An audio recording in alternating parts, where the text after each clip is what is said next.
Steady. Steady. Fuck! Well, I'd better get out of this icy water before I freeze to death. Holy shit!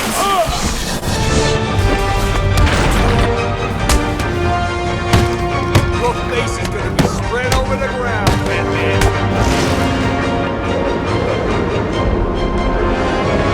When Arkham Asylum was first released back in 2009, I ignorantly overlooked it, thinking that it would be just like any other superhero game on the market.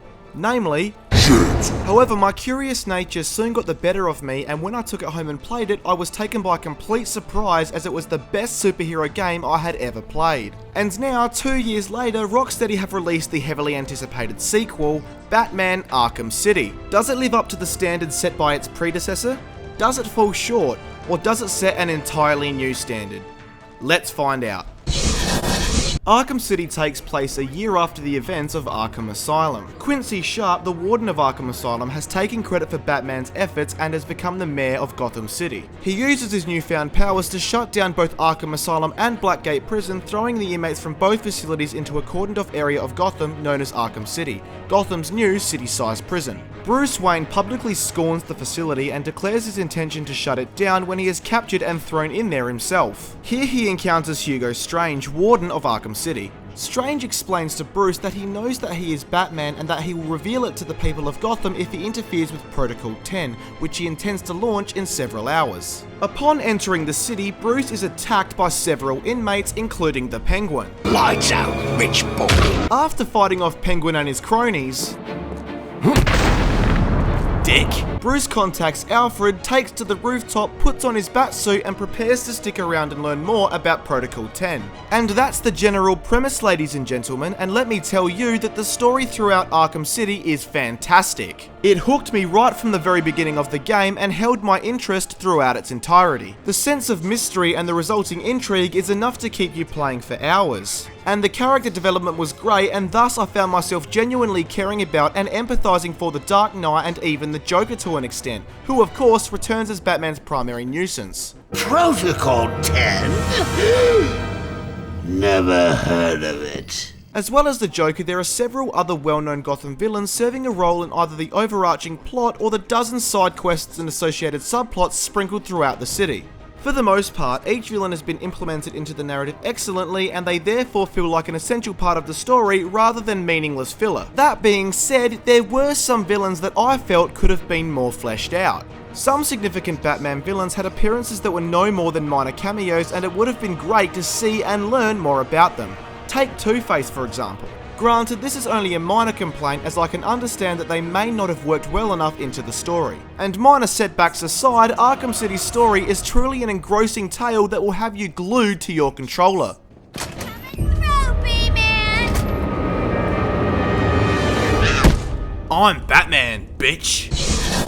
Batman Arkham Asylum contains a great blend of sandbox, beat 'em up, puzzle solving, platforming and stealth action game types. You are literally given the entire city to explore right from the very beginning, and as you progress through the game you are able to undergo a variety of side missions at your leisure. The story missions themselves are varied, unique and most importantly enjoyable, and the same can be said about pretty much all of the side missions. Due to the variety across mission types, both story and side, I always felt like I was doing something new every time I played. By keeping things fresh and changing things up like this, Batman Arkham City steers well clear of becoming even mildly repetitive. Of course, as aforementioned, when you're not undergoing any particular quest, you have an entire city to explore.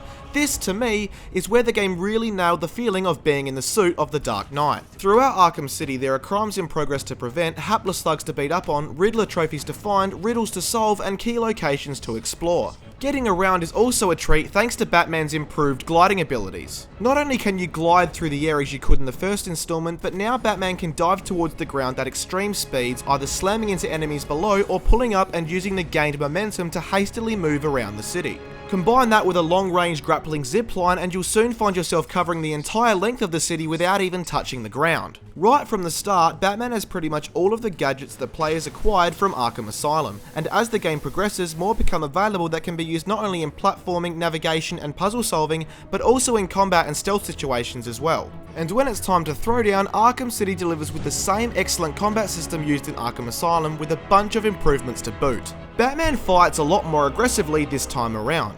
utilising some impressive special moves, the ability to counterattack multiple enemies at once, and he even breaks a few bones.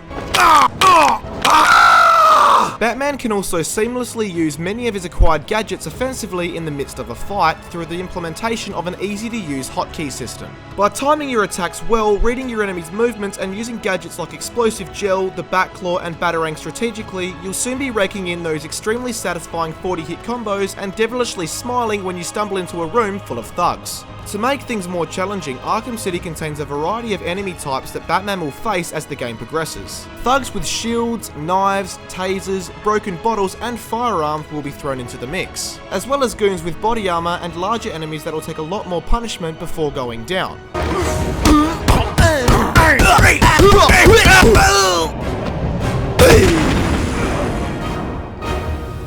The variety of enemies, together with the variety of attacks and gadget combinations, means that you'll be continuously forced to stay on your toes and change up your strategy, making nearly every fight different.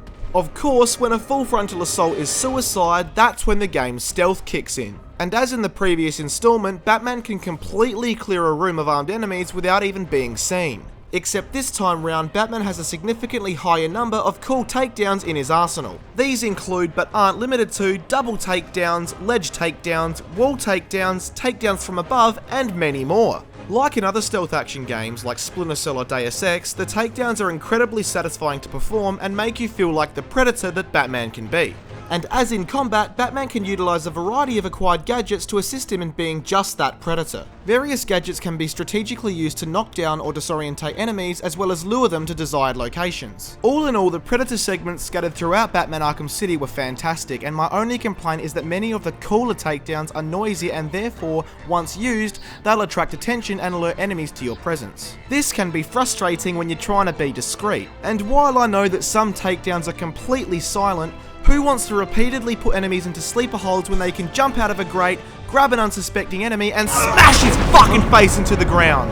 I mean, come on. As well as hapless thugs, there are several boss battles that players will face throughout Arkham City, and each of them is unique, lengthy, and enjoyable. However, few of them actually prove to be much of a challenge, and I found myself managing to defeat each one without the need for trial and error, never really having to try more than once. However, despite this, I will stand by the fact that each boss battle was very clearly thought out and very cleverly put together. As players progress throughout the game, XP is accumulated, which can be spent to acquire upgrades such as damage, resistance, special moves, and gadget upgrades. There are a significantly larger amount of upgrades players can choose from than in Arkham Asylum, and they seem to appeal to different playstyles and skill levels. Detective mode has also been implemented once again, allowing players to keep track of enemies, vantage point, hidden passageways, and items. Although, in Arkham City, I found myself using it less than I did in Arkham Asylum. I would use it to locate enemies, etc., but then switch it back to regular vision so that I could see what directions enemies were facing, as well as any environmental objects that were breaking an enemy's line of sight. Clearly, the developers intended for players to use both types of vision strategically to plan their movements, and by taking this route, players don't spend 75% of their playthroughs in detective mode and are actually able to appreciate the game's visuals and art style. This was a great idea. Catwoman is introduced as a playable character in Arkham City and has her own subplot that takes place at the same time as Batman's and is equally as interesting. She also has a unique, agile and acrobatic fighting style that is completely different from the Dark Knight's. Not only is playing as Catwoman a refreshing change of pace, but her combat style is fucking amazing, and I would even go as far as to say that it's better than fighting as Batman. She uses her whip in lieu of a grappling hook and has no gliding ability like Batman does, so getting around the city takes a bit more getting used to and doesn't feel as fun as to do it as Batman. However, it certainly isn't broken, and I found that her stealthy abilities were also great fun to perform. After the story mode is completed, a new mode called New Game Plus becomes available to players. In a nutshell, it allows the player to replay the game beginning to end with all the previously acquired upgrades intact. The mode also ups the challenge by throwing every enemy variety at you from the very beginning, making them tougher to take down and removing the counter indicator as well, making the game harder in every aspect. As well as New Game Plus, the Riddler's Revenge mode allows players to undergo ranked challenges involving combat or stealth within a range of locations taken from the story mode. Players can rack up high scores via lengthy and varied fighting combos or discreetly clear a room as quickly as possible and then compare how they went against other gamers via online leaderboards, adding a bit of a competitive aspect. And if you're feeling game, you can also tackle Riddler campaigns, which are essentially a variety of back-to-back challenges. Except in each one, you'll need to select a modifier which may either make things easier or significantly harder. Some modifiers include less health, tougher enemies, no counter indicator, regenerating health, one-hit KOs, and more. And the fun in this feature is that you'll need to evaluate the modifiers you have available and tactically apply each one in each challenge, bearing in mind that you can only use a modifier once. All of these post-game features add on a stack of playtime to an already lengthy story campaign, and when you add everything together, you have a game that'll have you playing for hours and hours, likely across weeks and weeks. It's really hard to find much fault in Arkham City's gameplay, but there were a few minor issues that I came across. Firstly, the controls did feel a little bit stiff at first when it came to Batman's movement, both on the ground and in the air.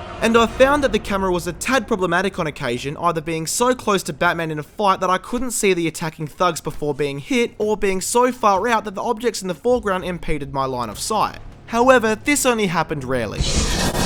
The visual presentation throughout Arkham City is fantastic, featuring great attention to detail across the board. The environments are simply stunning and really convey that dark and ominous atmosphere of not only the city, but the entire game as a whole. Arkham City includes several well-known locations of Gotham that many fans of The Dark Knight will recognise. It's clear that the world of Arkham City has been created by people who are passionate about the source material, and the resulting level of detail encourages exploration. Not only are the environments great, but the model detail of every character is brilliant. The game's animation is also fucking awesome, which is especially noticeable in combat, and the frame rate always ran smoothly. The only issues I came across were the slightly longish load times upon death, some rare texture pop-ins, and the game actually froze up on me twice, requiring me to restart my console. Arkham City is accentuated by an epic soundtrack which always kicks in when it needs to, and the Batmanish scores send shivers down your spine. The voice acting was also top notch, with the standouts being Kevin Conroy as Batman, Mark Hamill as the Joker, and voice acting extraordinaire Nolan North delivering a remarkable rendition of the Penguin. The soundtrack and authentic voice acting are definitely amongst the game's strongest assets and really pulled the player into the world of The Dark Knight.